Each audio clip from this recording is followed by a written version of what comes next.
You think this is a game? Tell me what you saw. I didn't see anything. Let me go. Keep your hands where I can see them. Don't move. I understand, but I haven't done anything wrong.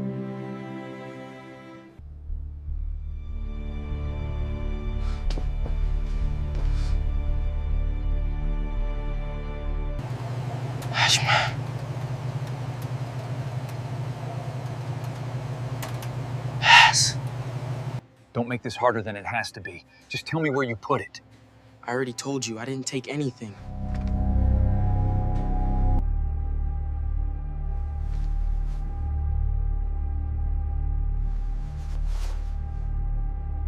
Don't move. Put the drink down and step away from the exit. I haven't done anything wrong, officer. You better wipe that look off your face and listen to me. I'm not playing games with you. Show me what's in the backpack now.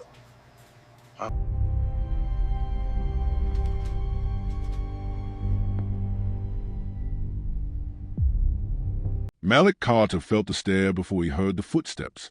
The bell over the convenience store door had barely finished its hollow jingle when the man behind the counter leaned forward, eyes narrowing like Malik had already done something wrong. The air smelled like burnt coffee and disinfectant. Fluorescent lights hummed overhead, too bright, too cold.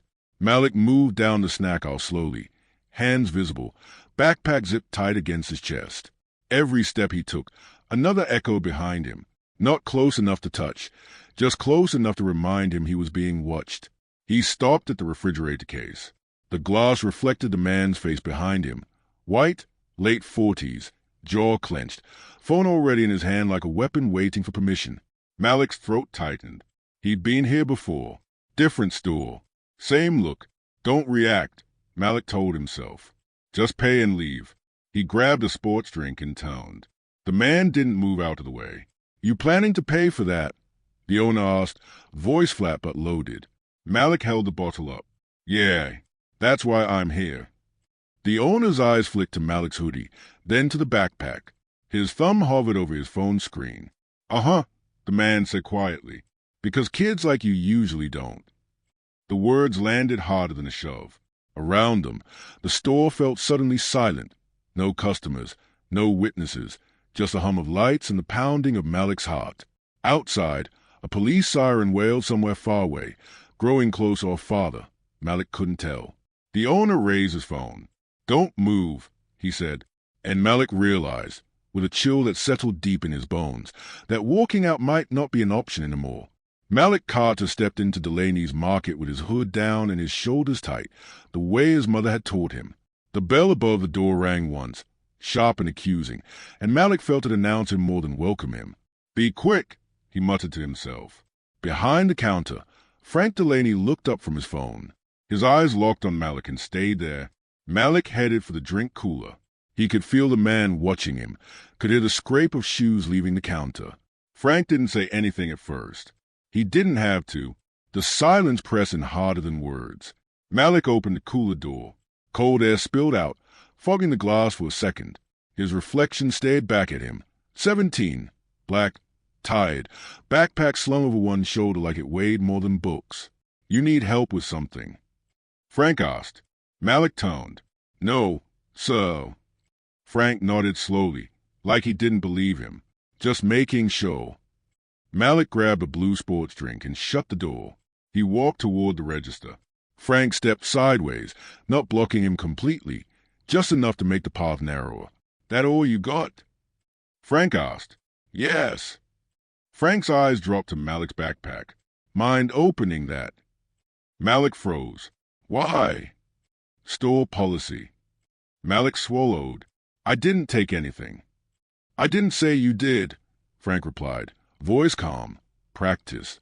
But I can't just take your word for it. A woman near the lottery tickets glanced over, then looked away. Malik felt heat crawl up his neck. I'm paying for this, Malik said, holding the bottle up. His hand trembled despite him trying to steady it. Frank didn't move. Kids come in here all the time thinking they're slick. Malik stared at him. What kids? Frank smiled without warmth. You know. Something in Malik snapped, not loud, Not explosive, just a sharp crack inside his chest. I didn't do anything. Frank sighed, exaggerated. Relax. If you got nothing to hide, it won't be a problem. Malik's voice dropped. You don't ask everybody this. Frank's smile disappeared. Don't make this difficult. Malik glanced at the door. 2 steps. Maybe 3. His heart thudded. I just want to pay. Frank reached for his phone. I already had trouble today. I'm not dealing with another one. Another what? Malik asked. Frank's thumb hovered over the screen. Suspicious situation. The word hit Malik like a verdict. You're calling the police. Malik asked. Frank met his eyes. If I have to. For a moment, nobody spoke. The hum of the lights grew louder. Malik thought of his bus, his mother, every warning he'd ever been given.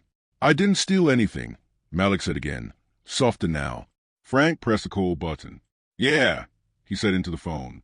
I've got a kid here, acting strange. I think he might be trying something.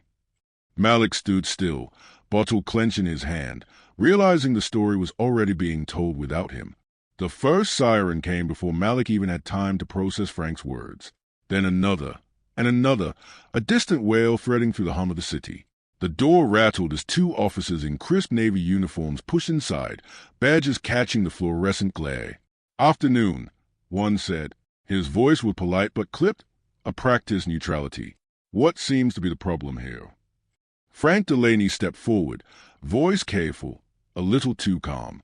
Officer, this young man has been acting suspiciously. I caught him near the back.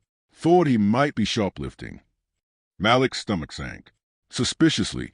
The word had already weighed down his chest. I wasn't.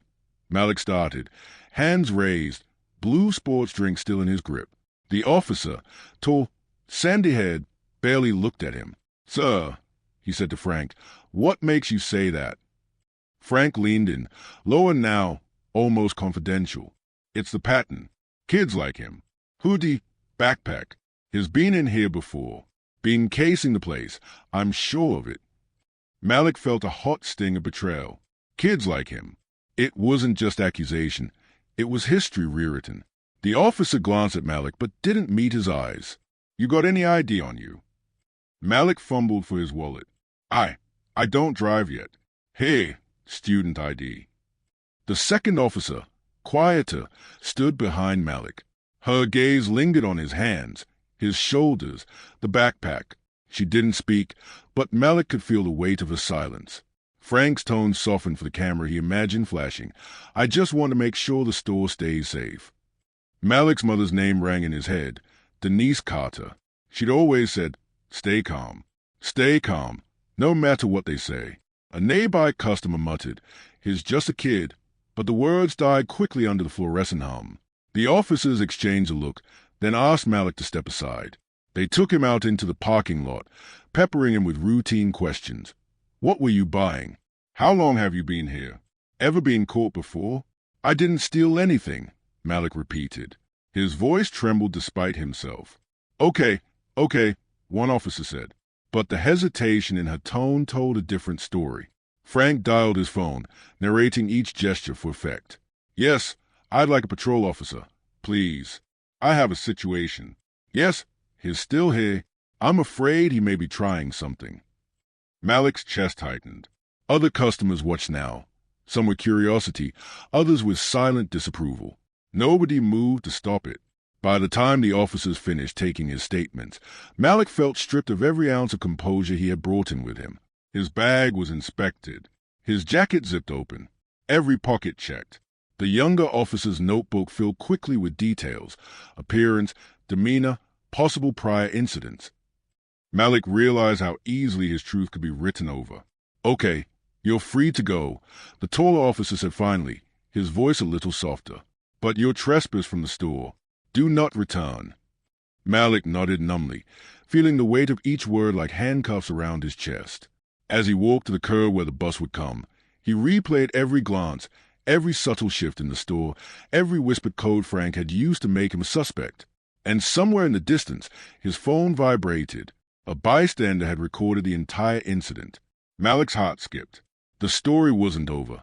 It was just beginning, and he had no control over how it would unfold. Malik trudged home, backpack heavier than usual, even though it held nothing more than books and a half-empty sports drink. The sidewalks were crowded with students leaving school, but none of them looked at him. None of them knew the story yet. Or maybe they did, in the whispers that lingered like smoke through the hallways earlier that day. His mother, Denise Carter, was waiting in the living room, arms crossed, brow furrowed. "What happened?" she asked before he even set down his bag. Malik sank onto the sofa, rubbing his hands over his face. "The store," he called the police, "said I was suspicious." Denise's eyes narrowed. "Suspicious? Malik, you've been careful. You didn't—" "I didn't do anything," Malik said sharply. The words were fire on his tongue, but inside he felt cold, small. She sat beside him, pulling him into a tight hug. "I know. I've been through this. Too many times." Her voice was steady, but he could hear the old ache in it, the weight of repeated injustice. Later that evening, Malik texted his best friend, Jaden. "Man, you won't believe what happened today." Jaden replied almost instantly, "Not another Delaney's thing, right? Dude, remember my cousin last year? Same store." Malik's stomach churned. "Wait, what do you mean?" Jaden sent a link to a local news story, a black teen accused of shoplifting. Released after police investigation, store owner cleared himself publicly. The comments were vicious, some defending the teen, most quietly or not so quietly, siding with the owner. Malik's hands shook as he scrolled. Other posts surfaced. Video clips. One showed a boy similar to him, hoodie, backpack, surrounded by store aisles, a man hovering with phone raised.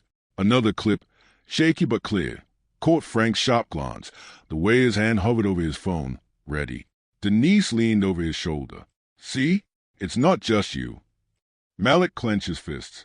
How many more times is this going to happen before someone stops it? "People will talk," Denise said quietly. "Some will listen. Some won't. But the record stays. That's how you fight it. Truth, persistence."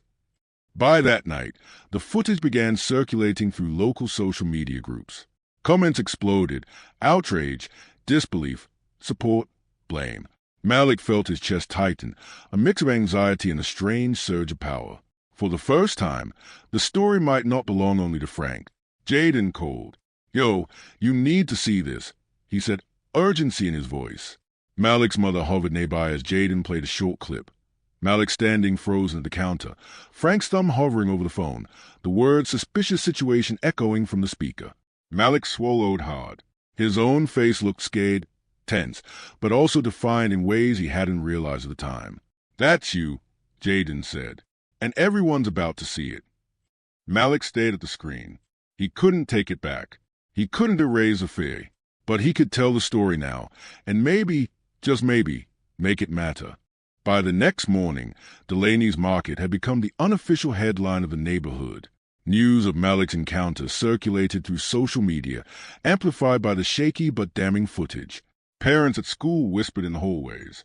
Teenagers exchanged posts and comments like evidence, dissecting every flick of Frank Delaney's eyes, every motion of his hand. Malik's phone vibrated constantly. Notifications pinged with screenshots, supportive messages, and threats alike. He felt both exposed and vindicated, a strange tension twisting in his gut. When Erin Walsh, a local journalist, called the Carter home, Denise answered immediately. Erin's voice was calm, deliberate. "I've seen the footage. I'd like to speak with Malik. We want the story from his side." Malik hesitated, then agreed. Sitting across from Erin at the small kitchen table, he relived the encounter, the sharp hum of the lights, Frank's gaze, the weight of suspicion pressing against him. Erin's questions were gentle but probing, coaxing the fear and frustration into words that felt both terrifying and liberating. Meanwhile, Frank Delaney was already mobilizing. At the store, he told regular customers and his few allies that the video was misleading, that Malik had overreacted, and that the whole situation had been blown out of proportion. "I'm not racist," he said quietly to a man buying cigarettes. "I just protect my store. That's all." Customers murmured among themselves. Some left quietly, unsettled by the tension. Others stayed, uncertain where to place their loyalty. Malik returned to the block later, backpack on, eyes scanning the street. He saw the shuttered bakery next door, kids loitering near the corner store, and he realized how many stories like his went unnoticed, unrecorded. Erin's voice over the phone pulled him back. We need details. Malik, every small gesture counts. People will listen if they can see it the way you saw it. Malik exhaled, letting the tension ease slightly. He wasn't just the accused anymore. He was a witness.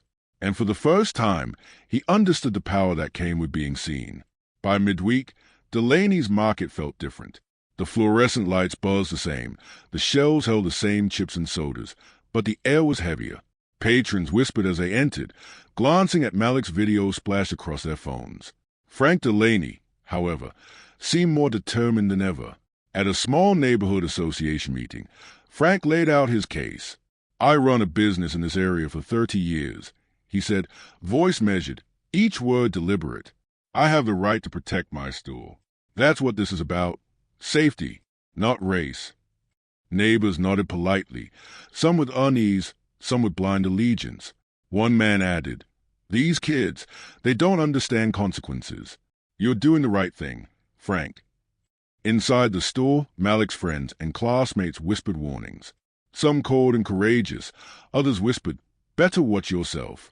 At school, teachers exchanged furtive glances as rumors spread like wildfire. Malik felt the weight of every accusation, every assumption. Denise Carter sat at the kitchen table that night, papers strewn in front of her. We can fight this legally, she said, but it won't be easy. They are already lining up behind him. The system is on his side in ways we can't even see. Malik's jaw clenched. Then we make them see. We can't just fold. Not after today. Denise gave him a small, sad smile. I'm proud of you, Malik. But remember, pride won't stop their words, their influence, or their fear. The next morning, Frank arrived early at the store, phone in hand, scanning social media. He replied to posts, messaging former employees, and calling neighbors. The network of support he was building moved quietly but effectively, like roots underground. Malik walked past the store, backpack tied against his shoulder. He met the gaze of a man who had defended Frank online. No words were exchanged, but the silent judgment was clear. For every ally he had, the other side had 10, and the imbalance of power pressed against him like a wall. That night, Malik couldn't sleep. He thought about the footage circulating, the whispers at school, Frank's closed ranks. And yet, somewhere deep, a stubborn spark remained. This story wasn't over. Not by a long shot.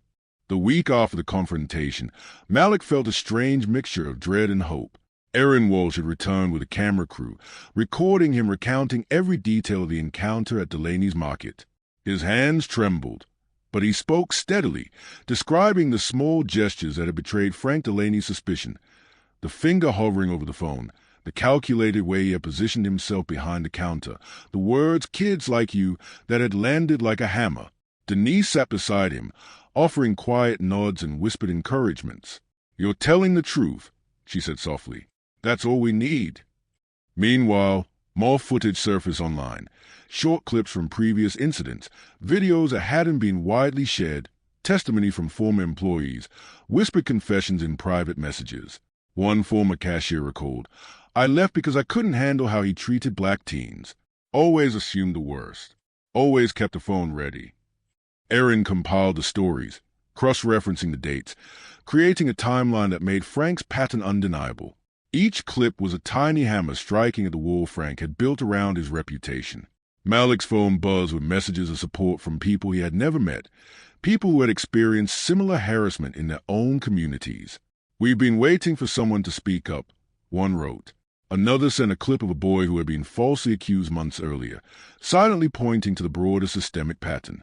Frank, on the other hand, grew restless. His calm veneer began to crack as more evidence surfaced. Calls from former employees and concerned neighbors rattled him. He confronted Malik on the street one afternoon, voice tight. You don't know what you're doing. You can't prove anything. Malik met his gaze steadily, heart hammering. I don't have to prove it to you. People are already seeing the truth. The confrontation ended without violence, but the shift was palpable. The scales were tipping, the network of truth growing louder than Frank's defenses. For the first time, Malik realized that persistence, documentation, and courage could carve justice out of silence. By the weekend, the corner outside Delaney's market had become a stage for confrontation. Signs were taped to lampposts: Justice of Malik, stop racial profiling, accountability now. A small crowd of neighbors, students, and activists gathered, chanting quietly but insistently. The air was thick with tension, the hum of passing traffic punctuating each shouted line. Malik arrived with Denise beside him, backpack slung over his shoulder. He felt the eyes of the crowd, some supportive, some skeptical, some curious. But he felt steadier than he had days ago. The video footage, social media posts, and Erin Walsh's articles had made the story public, undeniable. Frank Delaney appeared in the doorway, arms crossed, jaw tight. His store, usually humming with fluorescent warmth, now felt like a stage for judgment. He stepped out, voice raised enough to be heard over the murmurs. "This is ridiculous. I run a store. I have the right to protect my property." A woman in the crowd shouted back, "Your property isn't a license to humiliate black kids." Frank's face flushed, a flicker of panic in his eyes. He took a few steps forward. "You don't understand." He was acting suspiciously. Malik cut in, voice calm, precise. "You called the police because I existed in your store. That's suspicion. That's profiling. That's the truth." Frank faltered. The camera crews, now recording live, caught the moment in full clarity. Neighbors whispered to each other. Former customers shook their heads. The support Frank had rallied, loyalists, excuses, whispered defenses, felt thin, brittle, like paper against a storm. A teenager from the crowd held up a phone. "We've got the footage from last year, too," he said, "and the witnesses." Frank's voice dropped, small now, strained. "You don't know the whole story." Malik stepped forward, hands steady. "No, you don't. And now the whole story is out there. You're accountable for the harm you caused." Frank glanced at the growing crowd, the cameras, the posts already circulating online. For the first time, he understood that his control had ended. He retreated back inside, the door swinging closed behind him. The protesters cheered softly, voices shaking with relief and cautious triumph. Malik exhaled, shoulders heavy but upright. The public reckoning wasn't just about Frank. It was about being seen, being heard, and reclaiming power that had been taken. By Monday, Delaney's market was quiet. The familiar hum of the lights seemed hollow, almost mocking. Frank Delaney sat behind the counter, phone glued to his hand, scanning news articles, social media posts, and Erin Walsh's exposé. The call from former employees, neighbors, and city officials kept piling up, each one a reminder that his reputation had crumbled. Malik walked by that afternoon, backpack on, eyes fixed on the shuttered windows. The metal gate was down, the sign above the door that once read Delaney's market now dirted and faded, a relic of what had been. No customers lingered. No allies lingered. The storm Frank had thought he could weather had finally broken. At home, Malik sat with Denise, replaying the events of the last few weeks. "It feels unreal," he said, voice low, "like it happened to someone else." Denise nodded. "I know, but it's real, and you've made a difference. Not just for you, but for others who might face the same thing." Malik stared at the wall, images of the video, the crowd outside the store, and Frank's faltering defenses flashing in his mind. There was relief, yes, but also exhaustion, anger, and lingering fear. Trauma didn't disappear just because justice had been served. City inspectors cited the store for multiple violations, and the threat of civil action ensured it would remain closed. Frank's name was now tied publicly to harassment, profiling, and community outrage. His allies withdrew quietly, unwilling to risk association. Malik stepped outside, breathing in the evening air. The streets felt the same, but he had changed. He understood how fragile justice could be, how courage and evidence could bend the system toward accountability, but not erase the scars left behind. He met a neighbor's gaze, a small smile exchange between two people who had witnessed a story. Malik felt the weight of responsibility, yes, but also a strange clarity. His voice mattered. His presence mattered. The chapter closed with Malik walking past the empty storefront, thinking the fight had a cost, but it had a purpose, and this time he would carry it forward. Months later, Malik walked past the empty lot where Delaney's market had stood. The sun was low, casting long shadows across the cracked sidewalk. The metal gate had been removed, leaving only a faint outline of rust where it had once protected the storefront. Weeds grew between the cracks, stubborn and persistent, like the memory of what had happened. Malik's backpack was lighter now, his steps steadier. He paused, looking at the faded sign above the lot, imagining the countless small acts of fear, suspicion, and injustice that had occurred behind those doors. He could feel their weight, but he could also feel the difference he had made. "Mom," he said later that evening, voice quiet but firm, "I want to tell this story. To the city, to schools, to people who won't be heard otherwise." Denise smiled, a mixture of pride and lingering sorrow in her eyes. "You've already done that, Malik. Every time you speak, every time someone listens, you're keeping the truth alive. But be ready. It comes with fatigue and courage." Malik nodded. Fatigue, yes. Courage, always. The memory of Frank's accusatory gaze, the weight of the officer's questioning, the cold hum of the store lights. It was all there. But so was the image of the small crowd outside, the hands lifted in protest, Aaron's camera capturing truth, and the community standing behind him. Weeks later, Malik stepped onto a small stage at a City Youth Forum. He faced a room of students, parents, and local officials, recounting his story with quiet precision, answering questions, and holding space for others to share. His words were measured but charged, each sentence carrying both pain and power. When he stepped down, people clapped softly, some with tears, others with nods of acknowledgement. Malik realized that justice was not a single event but a series of choices, actions, and voices. His voice had joined that chorus. He walked home, the evening light soft against his face, carrying both the weight of what had been and the hope of what could be. Delaney's market was gone, but its shadow had sparked something larger, a story of resilience, truth, and the courage to stand when the world tried to make him small.